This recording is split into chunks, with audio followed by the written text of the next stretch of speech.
दीवान India show में आज बात बिहार की होगी, क्योंकि बिहार की राजनीति में इस वक्त जो मुद्दा छाया हुआ है वो लालू यादव परिवार से जुड़ा हुआ है।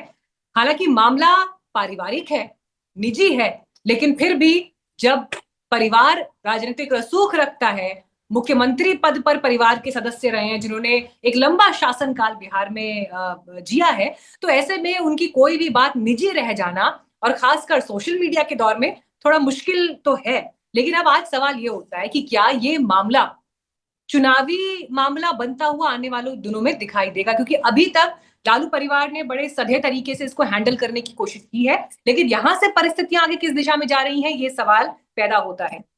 तेज प्रताप यादव से जुड़ी ये जानकारी, जो उनके निजी संबंधों से जुड़ी जानकारी है, जैसे ही सोशल मीडिया पर आई तो उसके बाद पहले तो डिनायल मोड रहा, लेकिन फिर तस्वीरें अलग अलग तरह की आती चली गई। सोशल मीडिया हैक हो गया, ये भी दलील दी गई। अंत में लालू यादव ने निर्णय लिया जिसमें नैतिक मूल्यों की बात करते हुए उन्होंने तेज प्रताप यादव को पार्टी से 6 साल के लिए बाहर का रास्ता निकाल दिखा दिया। हालांकि अब इस पर उनके विरोधी कह लें या जो राजनीतिक नब्ज को बड़े करीब से देखते हैं, उनका कहना है कि शायद अगर चुनावी मौसम ना होता तो इतना स्ट्रॉन्ग एक्शन एक बार के लिए ना भी दिखता, और क्या पता आने वाले कुछ समय में तेज प्रताप की फिर पार्टी में वापसी भी हो जाए। तो इस तरह के सभी संवाद इस वक्त चल रहे हैं, लेकिन जमीन पर क्या हो रहा है ये जानने के लिए हमारे सहयोगी आशुतोष इस वक्त सीधे पटना से हमारे साथ मौजूद है। जरा बताइए वहां क्या हो रहा है इस वक्त। और मेरे ख्याल से शायद आप अभी तेज प्रताप यादव के घर के बाहर ही मौजूद हैं। बिहार की खबरों, बिहार की फिजाओं में खबर का क्या असर इस वक्त दिखाई दे रहा है? देखिए, इस वक्त बिहार का जो राजनीतिक पारा है वो बहुत ज्यादा हाई है। कारण सिर्फ एक है, क्योंकि तेज प्रताप यादव ने एक पोस्ट किया। वो पोस्ट पहले करते हैं और उस पोस्ट के 3 से 4 मिनट बाद वो फिर पोस्ट डिलीट कर देते हैं, और उसके बाद फिर 2 घंटे बाद एक पोस्ट आता है और उसी पोस्ट को मतलब दोहराते हुए वो लिखते हैं कि हमारा ये रिलेशनशिप 12 साल से था और हम एक दूसरे से प्यार करते हैं।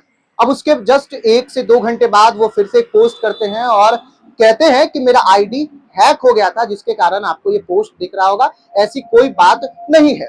लेकिन भाई अब बिहार है, बिहार उड़ती चिड़िया को हल्दी लगाता है, और कहीं ना कहीं उस पोस्ट के बाद से तमाम फोटो, तमाम वीडियो वायरल होने लगे और खबरों की दुनिया में एक खबर फैल गई कि तेज प्रताप यादव ने दूसरी भी शादी कर ली है।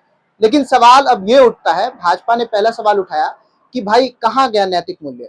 लेकिन रविवार को लालू प्रसाद यादव एक ट्वीट करते हैं और ट्वीट कर ये कहा जाता है कि तेज प्रताप यादव को 6 साल के लिए पार्टी से निष्कासित कर दिया गया और घर से भी उन्हें अब बेदखल कर दिया गया है। ये बात लालू यादव कहते हैं, और कहीं ना कहीं इस ट्वीट के बाद से तमाम लोग ये कहते हैं कि ये चुनावी एक कीड़ा है। चुनाव को लेकर ये बातें कही गई है, अगर चुनाव नहीं होता तो ये तमाम बातें नहीं होती। इससे पहले अगर आप कल का सिनेरियो उठाते हैं तो कल ऐश्वर्या राय, जो कि तेज प्रताप यादव की पहली पत्नी है, और पत्नी कहना ही अभी उचित है क्योंकि उनका मामला जो है वो कोर्ट में लंबित है, अभी निर्णय इस पर नहीं आया है कि डिवोर्स हुआ है या फिर नहीं हुआ है।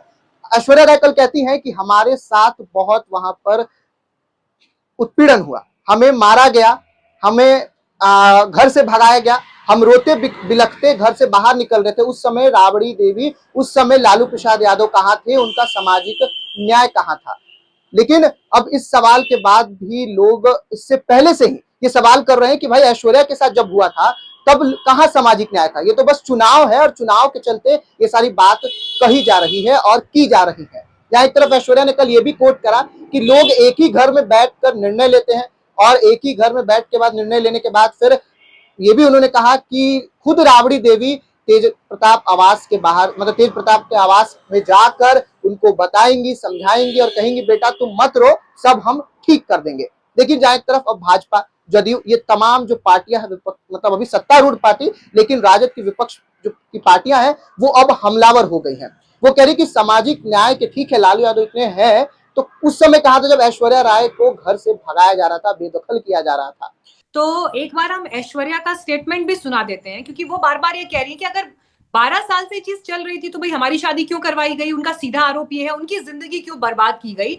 और जहां तक मेरी समझ है, देखिए कानूनी मामले को भी अगर देखा जाए तो ये एक बहुत बड़ा आधार है जिसमें ऐश्वर्या का पक्ष कम से कम अन्याय के लिहाज से कि उनको क्या धोखे में रखा गया, क्यों उन्हें इस बात की जानकारी नहीं दी गई, और क्या राजनीतिक संबंध बनाना उस समय वक्त की ऐसी जरूरत थी और लालू यादव की जानकारी के बगैर ऐसा हुआ हो, ये तो संभव नहीं दिखाई देता। या राबड़ी देवी की जानकारी के बगैर ये हुआ हो, संभव नहीं है।